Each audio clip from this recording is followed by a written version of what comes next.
Hello dear student, स्वागत है आप सभी का एक बार फिर से अपनी चैनल लखनऊ गुरुकुल पर। Lucknow university BA 5th semester political science का सिलेबस क्या है, मेजर फर्स्ट वालों को कौन सा पेपर पढ़ना है और मेजर सेकंड वालों को कौन सा पेपर पढ़ना है। सबसे बड़ा डाउट आप सभी का यही है, क्योंकि अभी तक आपने 2 साल कंप्लीट कर लिए हैं, अब आप थर्ड ईयर में आ गए हैं और 2 साल के बाद क्या होता है कि माइनर जो आपका पेपर होता है, माइनर सब्जेक्ट होता है, वो हट जाता है। लेकिन साथ ही साथ जो मेजर फर्स्ट सब्जेक्ट होता है और मेजर सेकंड सब्जेक्ट होते हैं और मेजर फर्स्ट सब्जेक्ट के जो पेपर हैं वो बढ़ जाते हैं। पहले आपको मेजर फर्स्ट में केवल 2 पेपर पढ़ने होते थे, अब आपको यहां पर 3 पेपर पढ़ने होंगे मेजर फर्स्ट में। तो इसके बारे में हम देखेंगे यहां पर मेजर फर्स्ट और मेजर सेकंड का क्या कॉन्सेप्ट है, क्योंकि बहुत से बच्चे क्लियर नहीं है सर हमें कौन सा पेपर पढ़ना है मेजर फर्स्ट में और कौन सा मेजर 2 में। ठीक है, माइनर सब्जेक्ट आपका नहीं रहेगा, ये चीज फाइनल है। ठीक, अब यहां पर शेड्यूल जो दिया हुआ है सारे सेमेस्टर्स का, इसमें हम देखते हैं सबसे पहले 5th सेमेस्टर का। ठीक है, 5th सेमेस्टर के शेड्यूल में अगर आप ध्यान दें, यहां पर देखिएगा 5th सेमेस्टर में आपके अभी तक टोटल आपने 8 पेपर पढ़े हैं, टोटल 8। अब ये सीक्वेंस चलता जाता है सेमेस्टर वाइज, यानी कि पेपर 8 के बाद पेपर 9, पेपर 10, लेकिन जो मेजर सेकंड वाले होंगे उसके लिए पेपर का सीक्वेंस थोड़ा अलग हो सकता है, जैसे माइनर वालों में था। ये चीज छोड़ो, पहले देखो कि यहां पर आपके 5th सेमेस्टर में केवल इतना फोकस करो, 4 पेपर दिए हुए हैं, पेपर 9, पेपर 10 और पेपर 11X और पेपर 11Y। यानी कि पेपर 11 एक ही है लेकिन उसको 2 पार्ट में बांटा गया है, X और Y। ठीक, यानी कि टोटल नंबर ऑफ आपके कितने सब्जेक्ट हैं, 4 पेपर आपको टोटल यहां पर दिखाई दे रहे होंगे मेजर फर्स्ट वाले सेक्शन में। ये मेजर फर्स्ट का सेक्शन है। ठीक है, लेकिन एक चीज गौर कीजिएगा, यहां पर देख रहे हैं कि आपको पेपर कौन कौन सा पढ़ना है। ठीक, अब हम जरा इसके पीछे आते हैं, इसके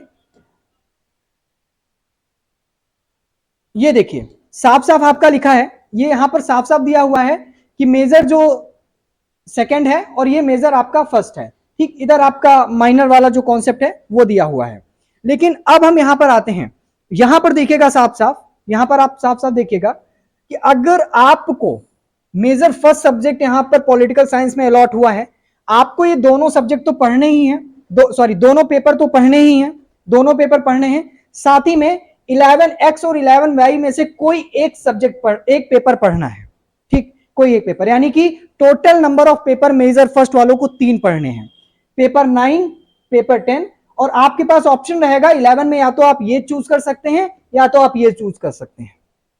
समझ में आई? यानी कि ये दोनों कंपलसरी हैं। शुरुआत के पेपर 9 और पेपर 10 आपके कंपलसरी हैं, पेपर 11X और पेपर 11Y में आपको एक सेलेक्ट कर सकते हैं। लेकिन जो मेजर सेकंड का स्टूडेंट होगा, उसके पास ये ऑप्शन नहीं रहेगा सिलेक्ट करने का, उसको केवल पेपर 9 और पेपर 10 पढ़ना है। आप यहां पर देख पा रहे होंगे कि ये है आपका मेजर फर्स्ट वाला सेक्शन और ये है आपका मेजर 2 वाला सेक्शन। देखिए साफ साफ लिखा है कि जो मेजर फर्स्ट का स्टूडेंट है उसे पेपर 9, पेपर 10 और लिखा है यहां पर कि पेपर 11X/Y, यानी कि या तो X में पेपर 11 का X ले ले या तो पेपर 11 का Y ले ले। ये मेजर फर्स्ट और मेजर सेकंड में आपका पेपर 9 और पेपर 10। क्लियर हुई मेरी बात? नहीं क्लियर हुई? एक बार फिर से समझिए, मेजर फर्स्ट वालों को ये दोनों पेपर तो पढ़ने ही हैं, पेपर 9, पेपर 10, लेकिन पेपर 11YX और पेपर 11Y में से कोई एक पेपर सेलेक्ट करना है। लेकिन जो मेजर 2 वाले स्टूडेंट होंगे उनको ये ऑप्शन नहीं दिया जाएगा, उनको सिर्फ यही पेपर पढ़ने हैं जो कि पेपर 9 और पेपर 10 हैं।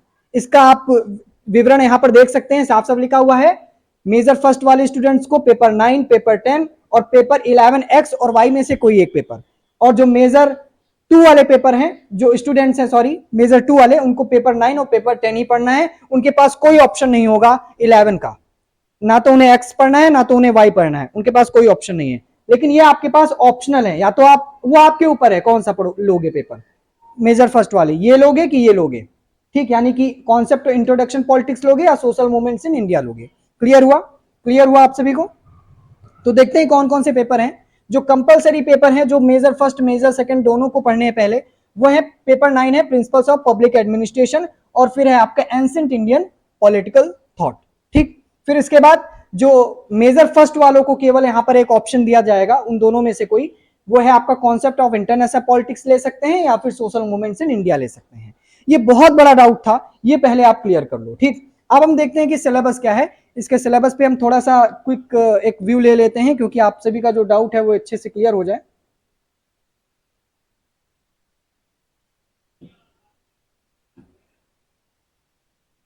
ये रहा आपका पेपर। अच्छा, पेपर का ये 3rd ए है।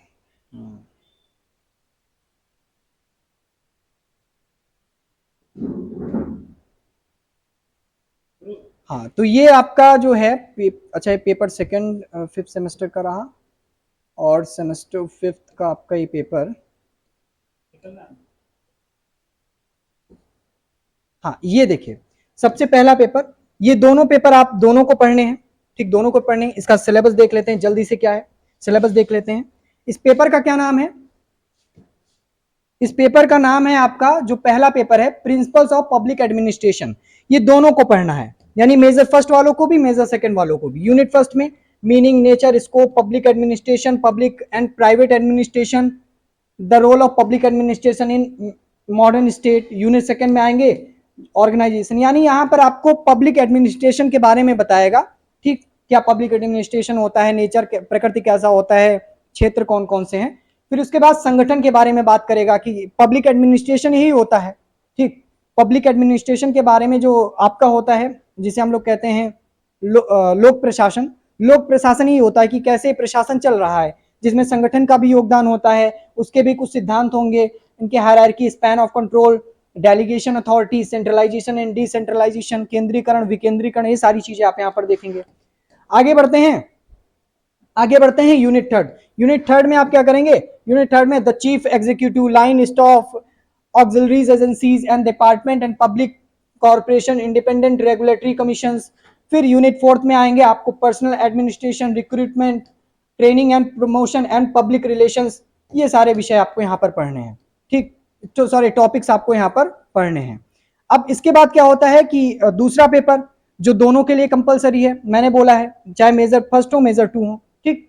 तो टाइटल क्या है पेपर का? Ancient Indian political thought. इसमें आपको प्राचीन जो भारतीय विचारक हैं उनके बारे में आपको पढ़ना है। बहुत अच्छा पेपर है और बहुत ही इंटरेस्टिंग भी लगता है, क्योंकि थोड़े विचारों को जानने को मिलेगा। वो सारी आउटलाइन वगैरह है, सिलेबस देखते हैं। यूनिट फर्स्ट में आपको sources of ancient Indian political thought, कहाँ से विचारधाराएं हुई हैं, कहाँ से ली गई हैं, मतलब क्या क्या माध्यम हो सकते हैं। फिर इसके बाद मेन फीचर्स क्या है एंसेंट इंडियन पॉलिटिकल थॉट के, उसके बारे में, ठीक। मनु के बारे में आप पढ़ेंगे, ठीक, ये फर्स्ट में आप मनु के बारे में पढ़ेंगे। फीचर्स देखेंगे कि क्या क्या विशेषताएं हैं इसकी, इंडियन पॉलिटिकल थॉट की। यूनिट सेकंड में आप किसके बारे में? भीष्म के बारे में पढ़ेंगे, शुक्र के बारे में, कौटिल्य के बारे में। ये सारी विचारक हैं, भारतीय विचारक हैं, भारतीय प्राचीन विचारक हैं। इसके बाद आप institution, the Indian concept of law, judicial administration in ancient, यानी प्राचीन समय में क्या न्यायिक व्यवस्था थी, इसके बारे में आप पढ़ेंगे। यूनिट 4th की बात करते हैं तो यहाँ पर local administration in ancient India, जिसमें आप पौर, ग्राम, दुर्ग, जिसे हम आज के दौर में कैपिटल कहते हैं, ये सारी चीजें हुआ करती थी, इनके बारे में पढ़ेंगे, ठीक। ये अभी 2 पेपर बताए हैं, ये दोनों paper major first major second वालों को पढ़ने हैं, लेकिन मेजर सेकंड वालों को केवल यही दोनों पेपर पढ़ने हैं। अब जो बताने जा रहे हैं वो मेजर सेकंड वालों का उससे मतलब नहीं है, क्योंकि ये केवल मेजर फर्स्ट वालों के लिए है। 2 पेपर ऑप्शनल रहेंगे, मतलब उनमें से कोई एक आप सिलेक्ट कर सकते हो, एक ऑप्शन में आप ले सकते हो। ये 2 ऑप्शन में आपको मिलेंगे, ठीक। या तो आप ये ले सकते हो कॉन्सेप्ट ऑफ इंटरनेशनल पॉलिटिक्स, लेकिन सिलेबस हम दोनों का देखेंगे क्या क्या है, ठीक। कुछ बच्चे होंगे जो ये लेंगे, कुछ होंगे कि जो अगला पेपर लेंगे यहाँ पर, ठीक। इन दोनों में से कोई एक ही लेना है आपको। यूनिट फर्स्ट में क्या है? यूनिट फर्स्ट में आपको यहाँ पर इंटरनेशनल पॉलिटिक्स है ना, history and evolution of discipline of international politics, जो आपकी अंतरराष्ट्रीय राजनीति है उसके बारे में, कैसे इसका डिसिप्लिन है, क्या इसका हिस्ट्री रही है, कैसे उदय हुआ है। नेचर एंड स्कोप, ठीक, प्रकृति और क्षेत्र के बारे में आपको यहाँ पर जानना पड़ेगा। थेरीज ऑफ इंटरनेशनल पॉलिटिक्स, क्या सिद्धांत रहे हैं। आइडियलिस्ट है, रियलिस्ट है, गेम है, डिसीजन मेकिंग है, सिस्टम, ये थेरी है। यूनिट सेकंड की बात करते हैं, यूनिट सेकंड की, इसमें आता है स्टेट सिस्टम, राज्य का सिस्टम क्या है, राज्य की व्यवस्था कैसी है। नेशनल पावर है, बैलेंस ऑफ पावर है, बैलेंस ऑफ टेरर है, कलेक्टिव सिक्योरिटी है, ठीक है, डिसआर्मामेंट एंड आर्म्स कंट्रोल है यहाँ पर। फिर आगे बढ़ते हैं, यूनिट 3rd में आप क्या देखते हैं?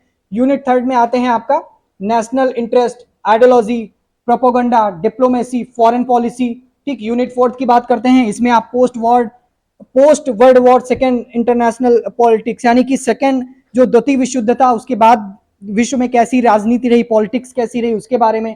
Rise and fall of cold war, जैसे ही द्वितीय विश्व युद्ध समाप्त होता है एक और वॉर होता है, लेकिन वो कोल्ड वॉर होता है। कोल्ड वॉर का मतलब होता है कि जहां पर हथियारों का उपयोग ना किया जाए, सिर्फ विचारधारा के माध्यम से एक दूसरे को नीचा दिखाया जाए, ऐसा वॉर कोल्ड वॉर कहलाता है। फिर डीकोलोनाइजेशन पढ़ेंगे, emergence of third world war, क्या थर्ड विश्व युद्ध की इमरजेंस कहां पर लगा कि थर्ड वर्ल्ड वॉर हो जाएगा, हालांकि अभी तक हुआ नहीं है। Origin and evolution of non align movement, जो नॉन अलाइन मूवमेंट है उनके बारे में आप यहाँ पर अध्ययन करेंगे। ये इंटरनेशनल पॉलिटिक्स का है, ये ऑप्शन में रहेगा, अगर चाहें तो ले सकते हैं, नहीं तो जो अगला पेपर बताने जा रहे हैं वो ले सकते हैं, केवल मेजर फर्स्ट वाले। ठीक, आगे बढ़ते हैं। अब मान लो कि किसी ने इंटरनेशनल पॉलिटिक्स नहीं लिया, तो उनके लिए इस पेपर का तो कोई मतलब नहीं है, लेकिन जिसने ये जो ऑप्शन में दूसरा था वो लिया है, उसके लिए इंपॉर्टेंस रहेगा।